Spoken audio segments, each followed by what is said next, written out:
Vào các ngày 13, 14, 15 tháng 10 năm 2024, tổ nhạc sĩ Lưu Đức Giang cùng với các nhạc sĩ Hương Thành, Hồ Tuấn, Châu Phan và Nguyễn Hưng đã vinh dự tham gia lớp tập huấn chuyên môn âm nhạc do Hội Nhạc sĩ Việt Nam tổ chức tại Phú Yên.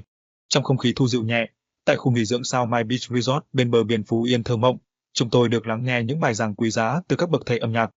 Nhạc sĩ Đỗ Hồng Quân hướng dẫn về khí nhạc, nhạc sĩ Đức Trịnh bồi dưỡng về cách viết ca khúc, nhạc sĩ Mai Kiên chia sẻ kiến thức về trí tuệ nhân tạo trong sáng tác, và nhà phê bình âm nhạc Minh Châu bình phẩm về thị hiếu âm nhạc của giới trẻ hiện nay.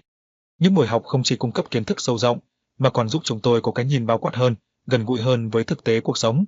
Sau đợt tập huấn, các học viên đều cảm thấy phấn khởi, tự tin hơn về chuyên môn, và đặc biệt tin tưởng rằng những kiến thức quý báu này sẽ được vận dụng tốt trong quá trình sáng tác và sản xuất âm nhạc trong tương lai. Buổi học thứ 3, nhạc sĩ, Phó Hiệu trưởng Trường Đại học Văn hóa Nghệ thuật Quân đội, Đại tá Mai Kiên hướng dẫn sử dụng trí tuệ nhân tạo để tạo ra ca khúc mới. Sự phát triển của AI nó nhanh tới mức mà chỉ sau một vài tuần chúng ta đã có thể có những cái công cụ mới, những cái tính năng mới được cập nhật.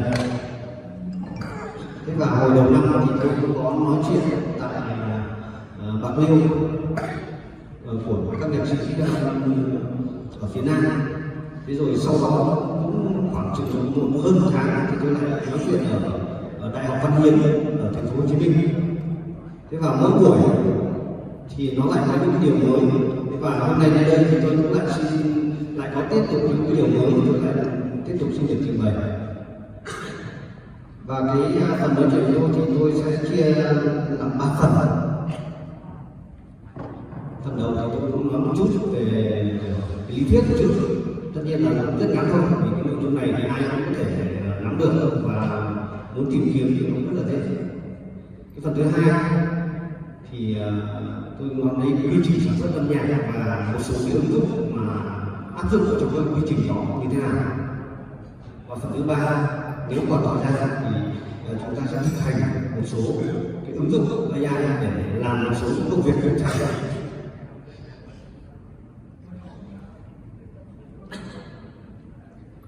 Về lý thuyết thì cái này chúng ta có thể tìm được rất nhiều tài liệu như ở trên mạng, và thậm chí chúng ta dùng AI để chúng ta hỏi và chúng ta có thể biết được cái thông tin mà các lý thuyết về AI là trí tuệ nhân tạo và là một cái lĩnh vực khoa học máy tính.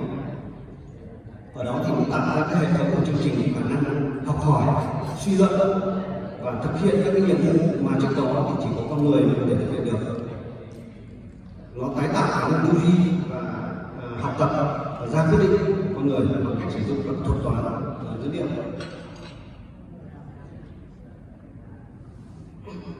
Và trong AI thì có 5 cái phương pháp chính, đó là học máy, 2 là man neuron, 3 là khai phá dữ liệu, 4 là xử lý ngôn ngữ tự nhiên, và 5 là robot.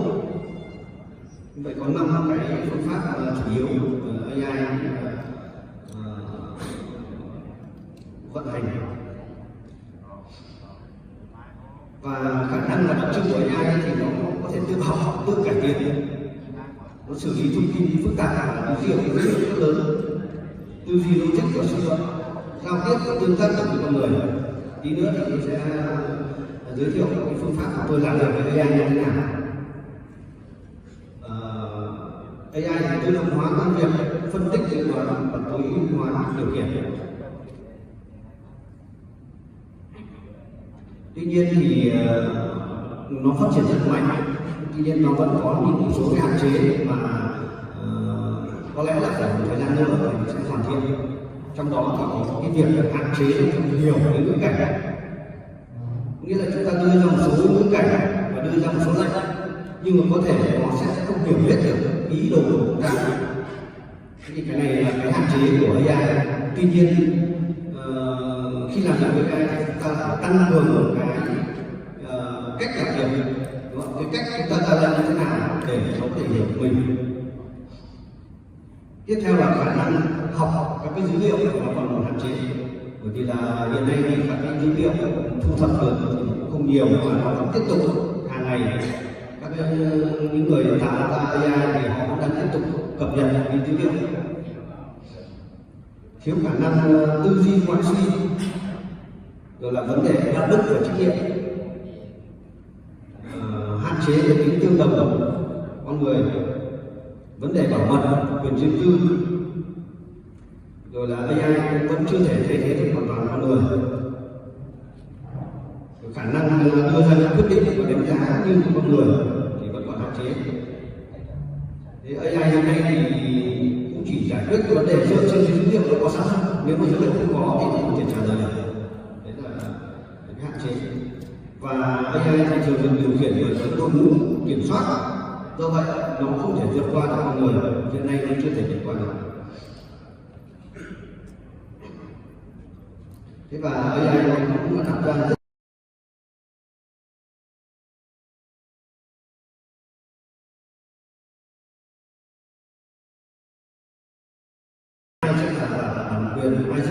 quyền tác quyền như thế nào, rồi là trong các cái bài viết thì AI có viết ra như thế thì chúng ta sử dụng nó như thế nào và chúng ta coi nó là của chúng ta hay là như thế nào, cái vấn đề này còn đang về luật còn đang là bàn cãi.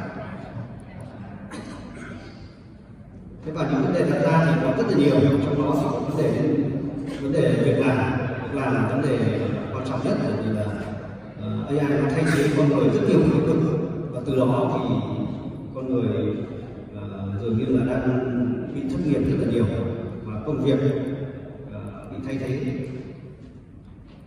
Thế rồi còn nhiều cái nguy cơ khác nữa về bảo mật thông tin hoặc là khủng bố và tội phạm.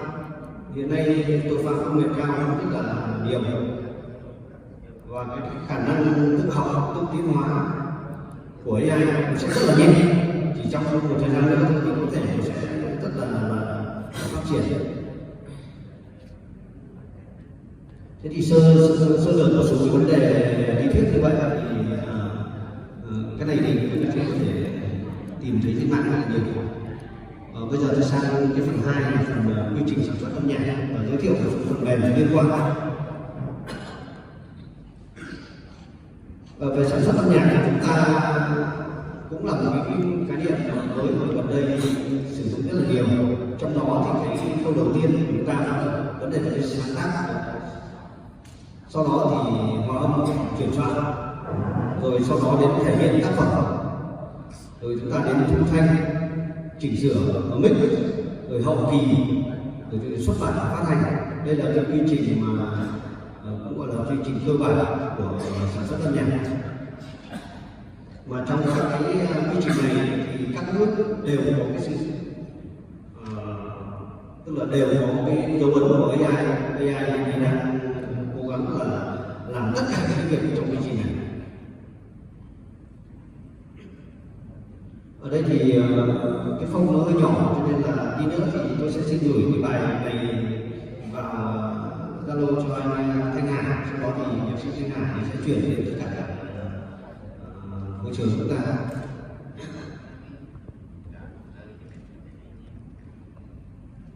Những cái ứng dụng thì hiện nay phải nói là vô số, những ứng dụng AI là vô số và cứ mỗi ngày thì thế giới lại biết bao nhiêu ứng dụng mới ra đời. Cho nên cái việc cập nhật các cái công cụ và các cái con AI này rất là khó để có thể cập nhật được. Thế tuy nhiên thì chúng ta cũng chỉ cần một vài cái công cụ mà nó tốt nhất hiện nay thôi để chúng ta có thể ứng dụng vào trong công việc. Trong sáng tác thì hiện nay cũng rất là nhiều ứng dụng, có ứng dụng AI để viết lời, rồi ứng dụng AI để tạo giai điệu, thì và có những ứng dụng thì chỉ cần ra lệnh cho nó là viết bài hát làm chiết thôi. Thì hiện nay ứng dụng trong sáng tác là rất là nhiều.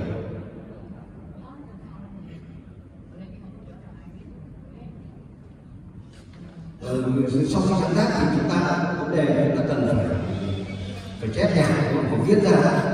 Thì cái viết ra này nó cũng có rất nhiều phần mềm, trong đó thì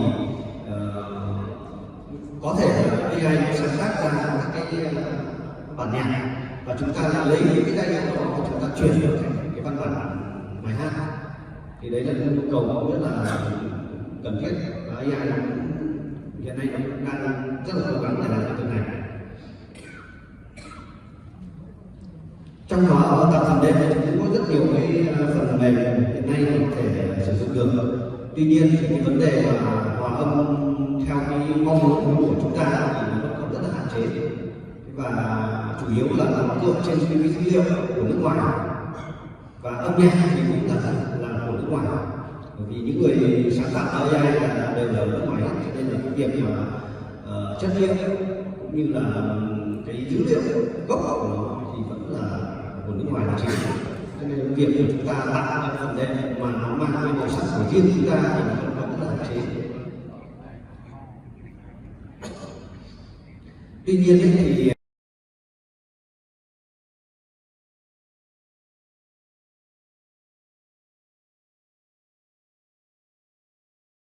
mà chúng ta là những người dùng, chúng ta cần phải biết kết hợp tất cả các công cụ lại, và khi nào chúng ta dùng công cụ nào, khi nào chúng ta dùng công cụ kia thì đấy là cái vấn đề mà do chính người dùng của chúng ta. Trong thể hiện tác phẩm thì hiện nay có rất nhiều phần mềm, ví dụ như là AC Studio hoặc là Vocaloid. Những cái phần mềm này nó sẽ giúp chúng ta là chúng ta đưa ra điều thôi, sau đó nó nhập lời thì phần mềm nó tự hát của chúng ta. Tất nhiên là các ngôn ngữ thì hiện nay nó chỉ là ngôn ngữ của tiếng Anh, tiếng Nhật hoặc là số ngôn ngữ của Tây Ban Nha, rất ít ỏi thôi. Tuy nhiên thì góc độ của chúng ta ứng dụng thì có rất nhiều cách, tí nữa tôi sẽ trình bày một số cái phương pháp. Thế và chúng ta nếu mà để mà hát một bài tiếng Anh thì bây giờ hoàn toàn là máy hát là hết, chỉ cần nhập lời tiếng Anh thôi thì nó hát được, còn không chúng ta không phải làm cái gì cả. Do vậy là rất là tiện lợi. Rồi thu thanh, chỉnh sửa và mic cũng rất nhiều công cụ. Thì tí nữa gửi cái file này cho mọi người thì mọi người có thể nhận vào từng cái đường link thì có thể đến cái trang mà chúng ta tải về chúng ta sử dụng. Rồi là hậu kỳ xuất bản cũng rất là nhiều phần mềm. Hậu kỳ xuất bản thì chủ yếu hiện nay là AI sẽ phân tích cái bản nhạc của chúng ta, xem là nó thiếu những cái tần số nào, nó thiếu cái gì, cần tăng cường thêm cái gì thì nó sẽ bổ sung những cái đó, và chúng ta dựa trên kết quả phân tích thì chúng ta chọn các cái phương án để xử lý. Thì cái công cụ hậu kỳ bây giờ rất là nhanh gọn và tiện lợi, và khi mà kết quả ra thì một cái bản hậu kỳ rất là chuyên nghiệp. Rồi xuất bản thì dễ rồi, xuất bản là tạo ảnh rồi là tất cả những điều đấy AI làm được hết và rất là tốt.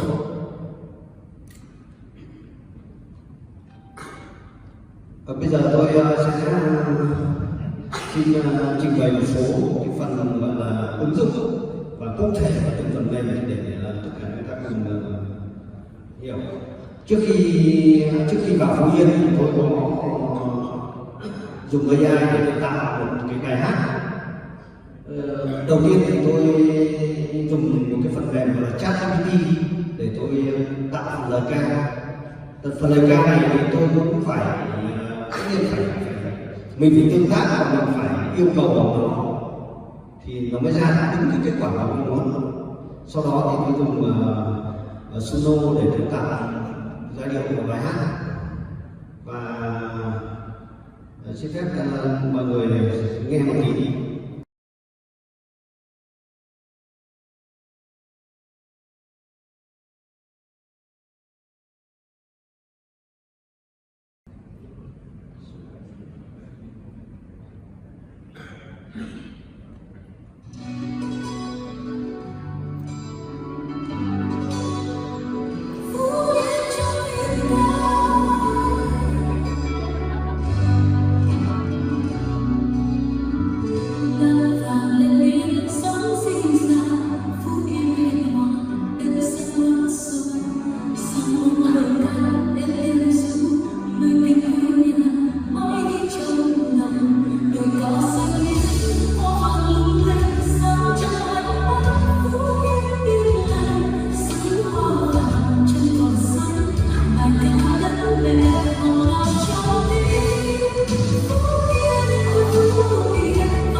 tức là trả lời luôn, nếu mình có lời sẵn mình đưa vào thì nó sẽ hay hơn.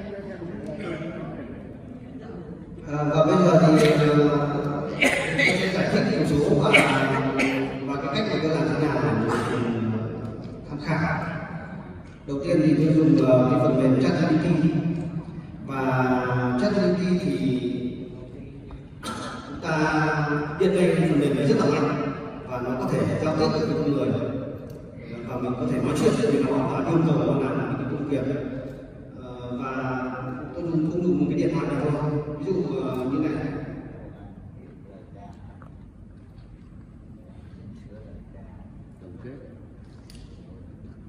Xin chào. Chào bạn có kế hoạch gì đặc biệt cho ngày hôm nay không? Tôi đang ở trong Phú Yên và tôi rất thích cái mảnh đất này. Bạn hãy gợi ý cho tôi một những cái hình ảnh nào nó đặc trưng về Phú Yên không? Phú Yên có nhiều cảnh đẹp lắm. Bạn có thể thăm cảnh đá địa thực sự là một tuyệt tác thiên nhiên. Những khối đá xếp chồng lên, nguyên mắt của tôi không cho phép tôi nói về điều đó. Tôi có thể giúp bạn cái khác không? Tôi muốn tìm hiểu về những cái đặc trưng của vùng đất Phú Yên ở Việt Nam. Phú Yên nổi tiếng với vẻ đẹp hoang sơ bình yên, có nhiều địa danh đáng chú ý như gành đá đĩa là cấu trúc đá tổ ong độc đáo, bãi xếp với cảnh biển xanh mướt từng xuất hiện trong phim Tôi thấy hoa vàng trên cỏ xanh và đầm ô roi, nơi bạn có thể thưởng thức hải sản tươi ngon. Phú Yên còn có tháp nhảy, di tích văn hóa trạm gỗ và hải đăng nội địa, điểm cực đông của Việt Nam, nơi rồng kịch bản đầu tiên trên đất liền. Bây giờ tôi muốn viết một bài hát về ca khúc của Phú Yên. Bạn đã có ý tưởng hay đấy. Hãy viết một phần lời cho bài hát của cái tiêu đề là Phú Yên trong tim ta. Ở trong bài hát có đề cập đến cái câu là xứ hoa vàng trên cỏ xanh. Đây là câu nói rất là nổi tiếng của người nơi đây. Viết lời bài hát này trong khoảng 200 từ với cái cấu trúc đoạn nhạc gồm đoạn verse, đoạn chorus và cuối cùng thì có một cái phần coda kết. Tuyết, hãy cùng bắt đầu nào. Trên mặt đất Phú Yên chiều nay vàng hương, cánh cò bay lạ bên đồng núi xanh thơm, nghe sóng vỗ dịu êm bên bờ cát trắng, thấp thoáng nụ cười em trong nắng mai hồng. Phú Yên trong tim ta, giấc mơ xanh ngát, nơi hòa quyện tình người trong từng ánh mây chiều. Dẫu xa cách muôn trùng, lòng ta vẫn nhớ xứ hoa vàng trên cỏ xanh ôm ấp bao kỷ niệm. Ơi Phú Yên vẫn mãi trong tim này, dẫu tháng năm dài ta vẫn quay về với những yêu thương, về với đất trời. Phú Yên ta mãi nhớ hoài. Rồi, xin cảm ơn bạn. Không có gì, mình rất vui khi có thể giúp bạn. Chúc bạn có những phút giây thú vị với bài hát của mình nhé. Thì bằng cách giao tiếp với nó như vậy thì chúng ta sẽ đạt được cái mà chúng ta cần, và tất nhiên là mình phải yêu cầu nó như thế nào là phải có cái sự tương tác cũng như là bổ sung thêm. Ví dụ chúng ta chưa hài lòng, chúng ta có thể yêu cầu nó là làm lại và sửa ở phần đầu theo ý của chúng ta như thế nào. Thì đấy là cái cách của tôi viết lời ca, thì có thể mình sẽ làm cái cách như vậy. Và khi mà yêu cầu lệnh của nó thì chúng ta nhớ là bốn cái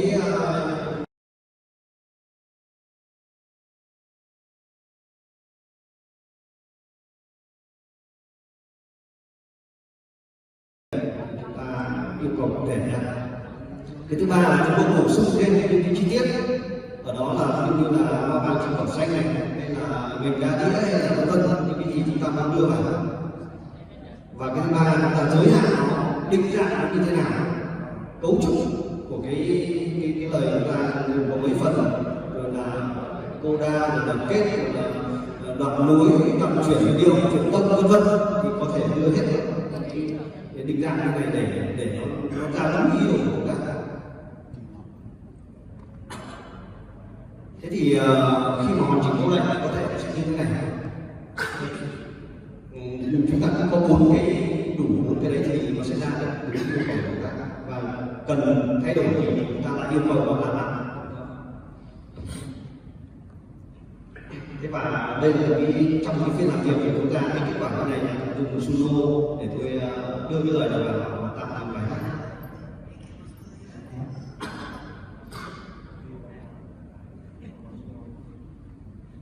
Suno thì cũng rất là đơn giản, là nhiều người đã biết rồi. Thì công cụ này ngoài ra suno chỉ còn có một trang là một cái công cụ nữa là I love song.ai. Thì trang này thì cũng có công cụ tạo bài hát giống như suno.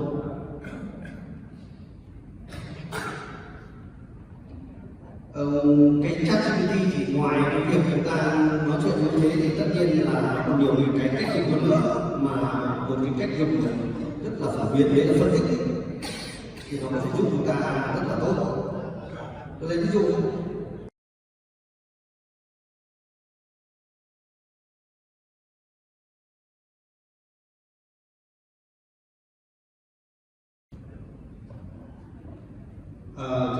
nếu mà để cho nó phân tích thì chúng ta thường chúng ta sẽ kéo thẳng vào cái file đó ở đây. File đó có thể là file PDF hoặc là file ảnh, kéo cái file vào trong file này.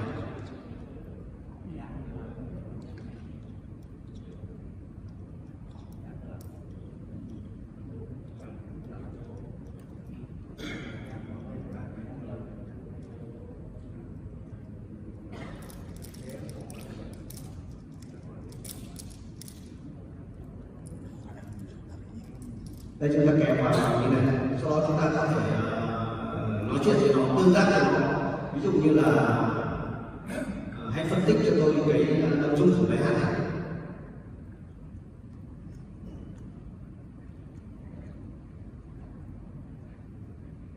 Chúng ta cứ nói chuyện thôi, và nó sẽ, nếu mà chúng ta nói như điện thoại thì nó cứ đấy thì nó sẽ trả lời, nó sẽ nói ở đây đâu, nó sẽ ra cái nội dung như này.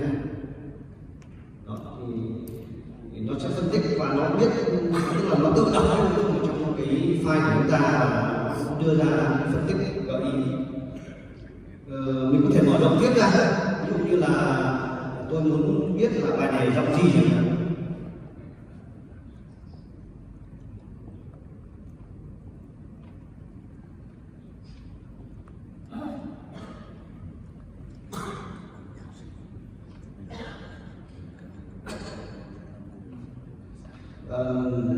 Tất nhiên là nó không thể như con người đâu, có thể sai. Nếu mà sai thì chúng ta lại gợi ý cho nó, hoặc là chúng ta hướng dẫn cho nó.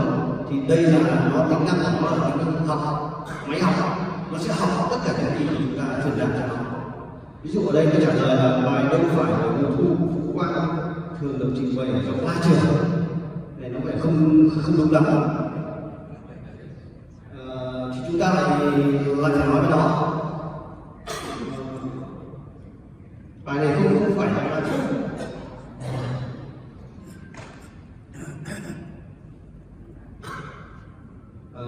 thì nó sẽ tiếp tục. Nói chung là chúng ta cứ liên gọi là cùng nhau nói chuyện với nó.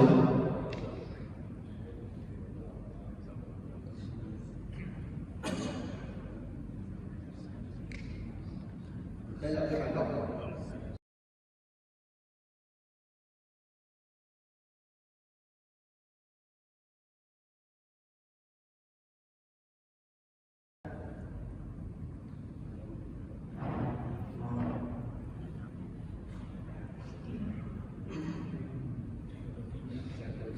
Thế thì nó mới trả lời là nếu bài hát không có hai dáng thì nó được trình bày si giám trưởng, si trưởng. Đó, nó cứ gợi như thế mà chúng ta lại không được đâu.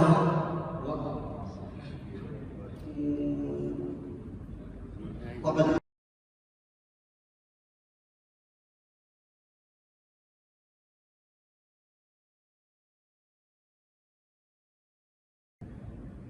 thì nó sẽ dựa trên cái thường nó sẽ dựa trên cái lời ca, nội dung để phân tích.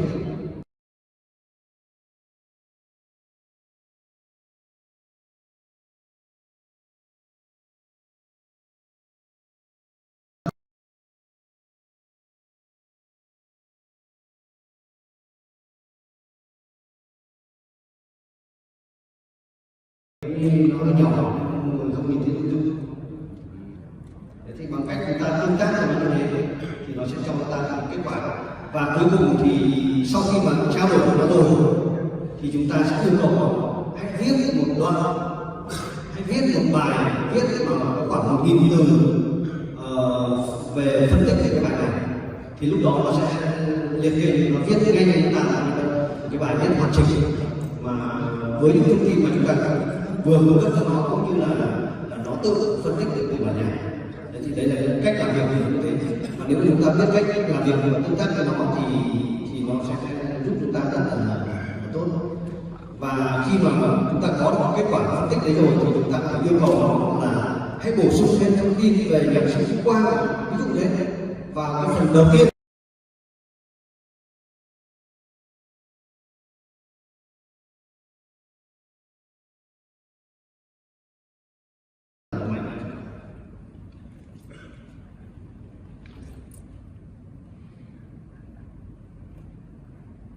Tiếp theo là một số cái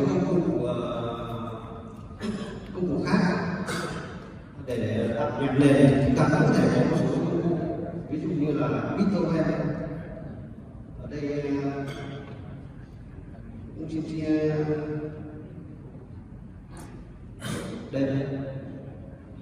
Thì cái trang này nó cho chúng ta là nhập lệnh cả. Sau đó thì nó sẽ tạo chúng ta cái nhạc mà chúng ta mong muốn. Thì ở đây câu lệnh của tôi sẽ dùng là tôi muốn tạo nhạc nền cho múa tốc độ nhanh, cho dàn nhạc phong cách epic, hoành tráng và chủ đề anh hùng, độ dài khoảng 30 đến 60 giây. Đấy là câu lệnh của tôi. Và đây sau đây là kết quả.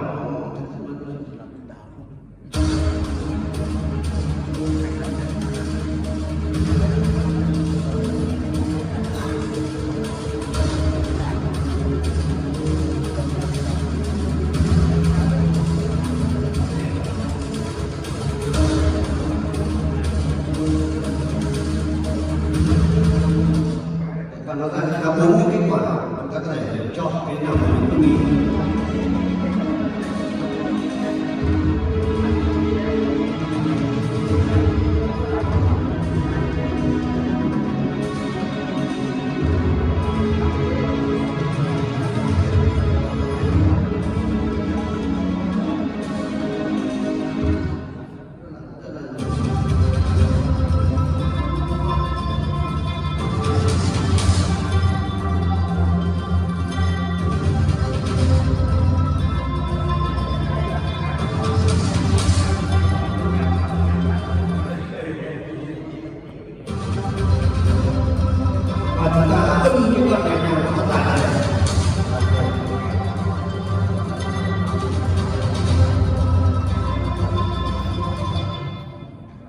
Thì đây là công thức thực ra chúng ta đã bắt nhạc này, chúng ta có thể làm nhạc nền. Và hiện nay thì rất nhiều người công cụ có thể làm được việc này. Đây chỉ là một trong số công cụ thôi.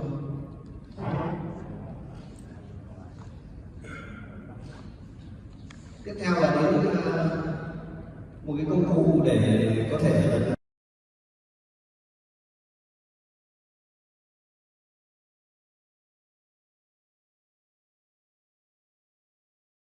để chúng ta có thể mix, có thể soạn nhạc, có thể là gọi là mix trộn.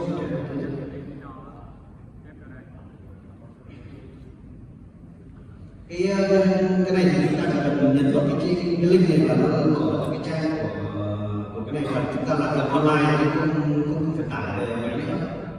Và đây là công cụ Webtoon ở đây. Khi mà chúng ta mở cái giao diện của nó và chúng ta có thể đưa bất cứ một bản nhạc nào vào đây, ví dụ như cái bài Phú Yên trong chúng ta ở đây, chúng ta có thể đưa vào đây.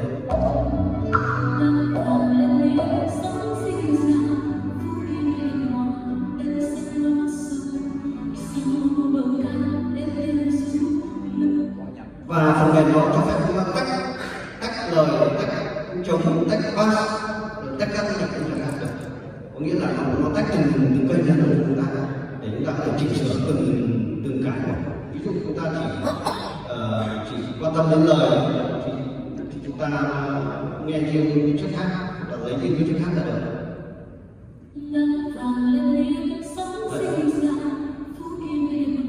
Tức là tách ra rất là rõ ràng và sạch sẽ, và các cái khác như thế có thể là chống riêng, bát riêng. Đây là tiếng trống. Đấy.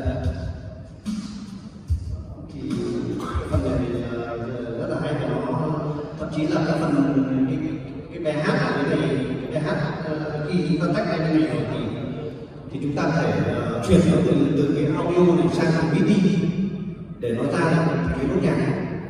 Thì phần mềm này nó giúp chúng ta làm được việc đấy, tức là chuyển từ audio sang thành MIDI. Thế và khi mà đã tách ra như này rồi thì chúng ta có thể dùng nó để mix lại, hay là cắt nối, hay là thậm chí là chúng ta bỏ lại hát thì chúng ta hát bằng giọng của người và như thế.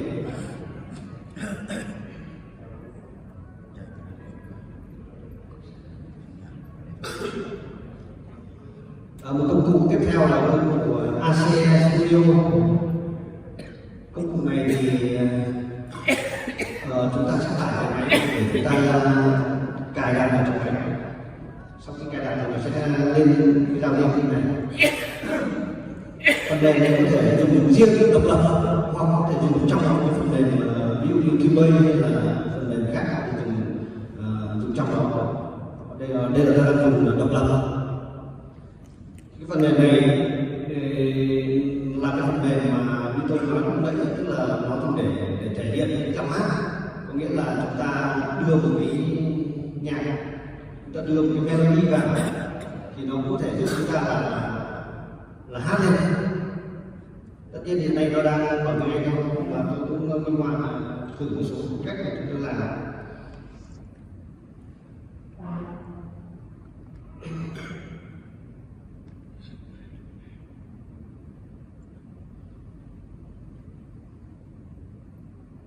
Ví dụ là tôi đưa một cái nhạc beat vào, sau đó tôi đưa một cái giai điệu melody của bài.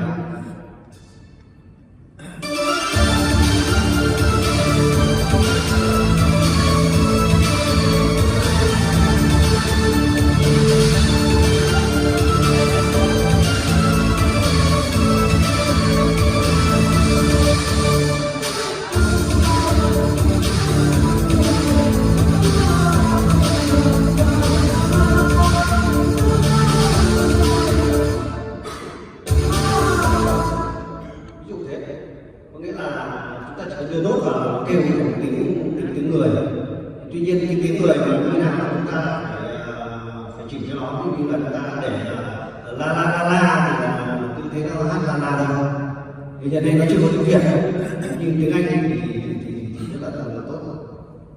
Đây là một cách để chúng ta có thể cho cái bài hát nó vang lên.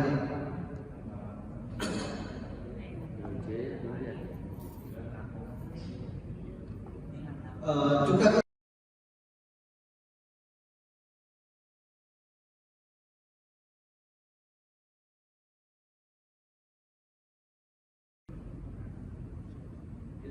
đây là cái kênh của giai điệu, và chúng ta sẽ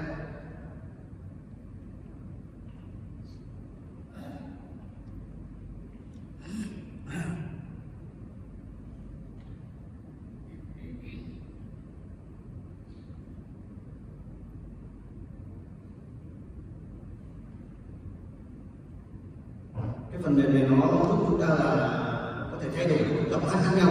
Ở phía bên này có rất là nhiều cái giọng hát, giọng nam, giọng nữ, giọng ca sĩ này ca sĩ nọ, trong này nó có rất là nhiều. Chúng ta có thể cứ gấp ở cái track này để nó hiện được, thì nó rất là tiện lợi. Và khi mà chúng ta viết ở trên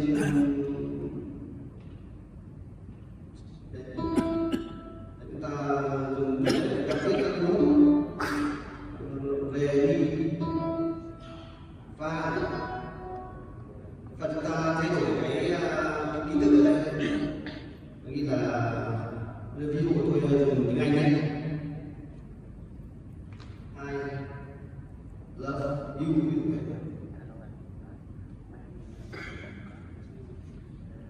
thì nó sẽ tất cả cái này là nó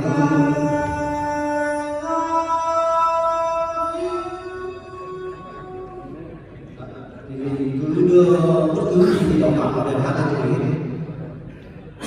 Hy vọng sau này là sẽ có tiếng Việt. Thì hiện nay thì nó có tiếng Trung Quốc, tiếng Việt, tiếng Anh và tiếng Tây Ban Nha, 4 loại tiếng. Và tất nhiên là chúng ta có thể đưa một cái bài midi chúng ta đã đánh trước và thì nó nhanh, sau đó chúng ta sẽ đánh lời rồi là nhanh.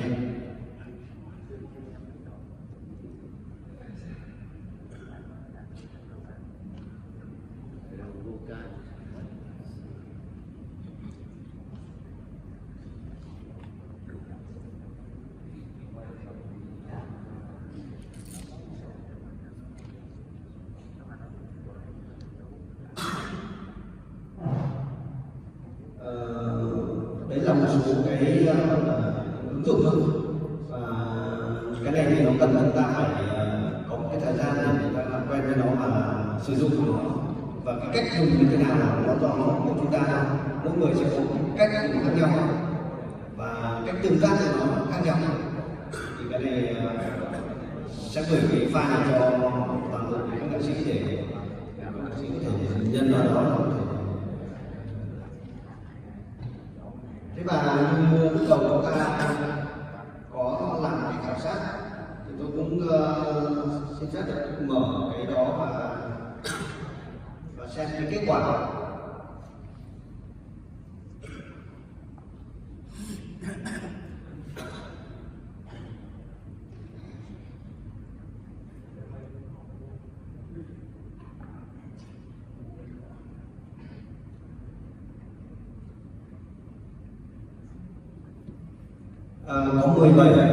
Có 17 người đã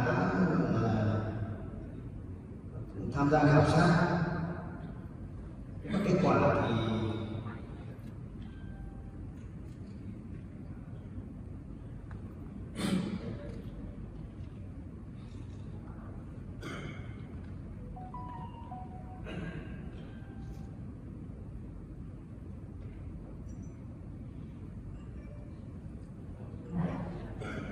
có 8 người chọn, tức là cái câu đầu tiên là nhạc sĩ rất thân sử dụng công nghệ AI, có thể chọn nhạc mình chưa, thì có 8 người trả lời là rồi và thấy ấn tượng và hiệu quả, chất lượng hiệu quả.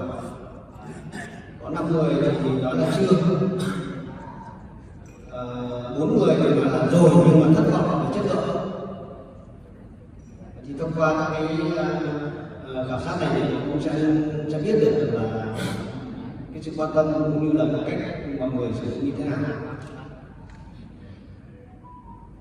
Và có rất nhiều có những câu hỏi nhạc sĩ mong chờ đầu kỳ buổi nói chuyện này, thì có người nói là tôi muốn biết nhiều về nâng cao hiệu quả sử dụng hòa âm phối khí tác phẩm của mình sáng tác.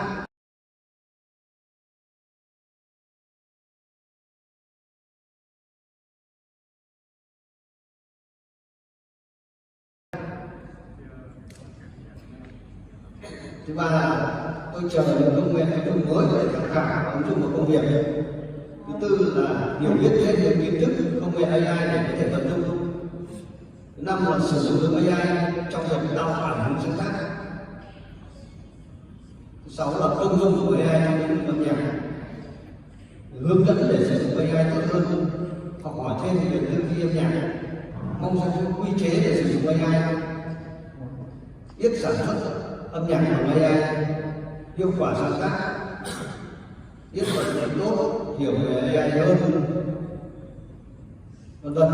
Thì đây là những cái phản hồi qua những ý kiến của các nhạc sĩ, thì có thể nói là vấn đề hiện nay của chúng ta là có thể nói về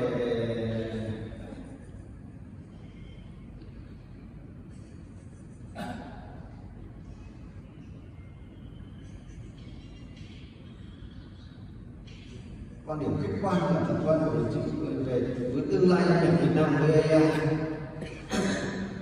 Đây thì như tôi cũng đã nói, cái AI nó từng ngày nó phát triển là chỉ sau một tháng, một tuần thôi thì thì nó đã phát triển rất là nhiều.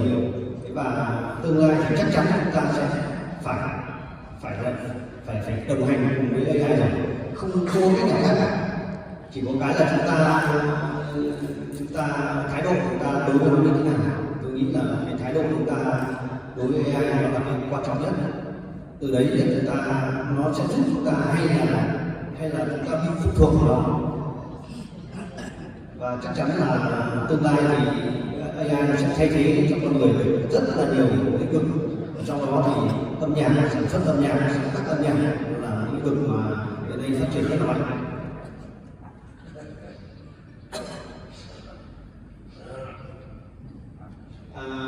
Có người hỏi là mong có quy chế để sử dụng AI. Quy chế ở đây có nghĩa là nói đến các vấn đề về quyền tác quyền, đúng không? Và cái tác quyền này là một cái vấn đề cả thế giới cũng đang bàn luận rất là nhiều. Thế và nói đến ví dụ như một bài hát như là Phú Yên trong Vinh Ra vừa rồi AI tôi cũng ra lệnh AI thì ai sẽ giữ bản quyền của cái này thì cũng là vấn đề rất là chưa có quy định gì cả. Thế và trên cái trang của Suno thì nó nói rằng là bản quyền của cái bài hát này thì sẽ thuộc về cái người mà mua bản quyền Suno.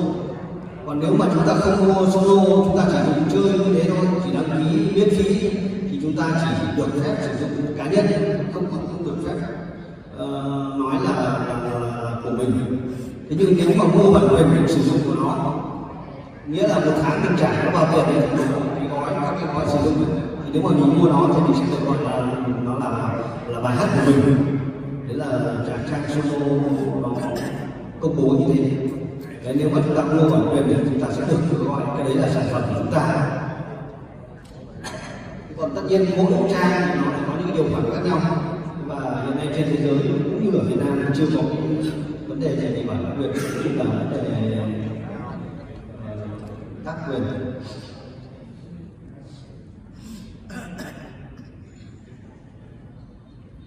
Thế và để kết thúc cho cái phần nói chuyện của tôi thì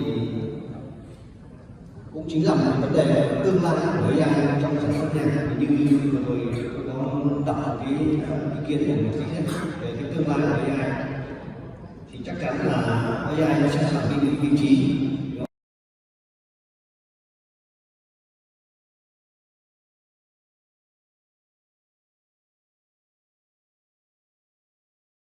trong nếu mà chúng ta làm chúng ta phải mất hàng buổi ngày mới xong công việc, thì bây giờ chúng ta trong nháy mắt là đã có thể có kết quả rồi. Đấy là cái sức mạnh của nó, và chúng ta nó càng ngày càng ưu thế, và chúng ta buộc phải sống chung với nó và khai thác nó rất là tốt. Và càng ngày nó sẽ càng tích hợp sâu vào trong quá trình chúng ta sáng tạo, chúng ta sản xuất, chúng ta sáng tác, thì nó càng ngày tích hợp sâu vào đây. Đấy là chúng ta phần mềm nào bây giờ cũng có thể tích hợp vào đấy vào được. Ví dụ như chúng ta dùng Cubase, chúng ta đã dùng những cái plugin hoặc là những cái phần mềm phụ trợ để cho nó có thể là hát lên những sản phẩm rồi, hoặc là thậm chí là nó chơi được cả nhạc cụ nữa, thì nó sẽ tích hợp vào để chúng ta có thể sử dụng được và rất là sâu. Thậm chí là Suno nó thay thế tất cả từ sáng tác đến cả sản xuất. Và cái lợi ích của nó mang lại thì chúng ta cũng đều đã biết, và tương lai thì chắc chắn là nó sẽ rất phát triển. Và chỉ có khi là một buổi nói chuyện tới chúng ta lại có những công cụ mới rất mới và những cái tính năng rất là hiện đại. Thì đấy là cái nội dung mà tôi muốn trình bày ngày hôm nay. Cuối cùng thì xin cảm ơn tất cả các đồng chí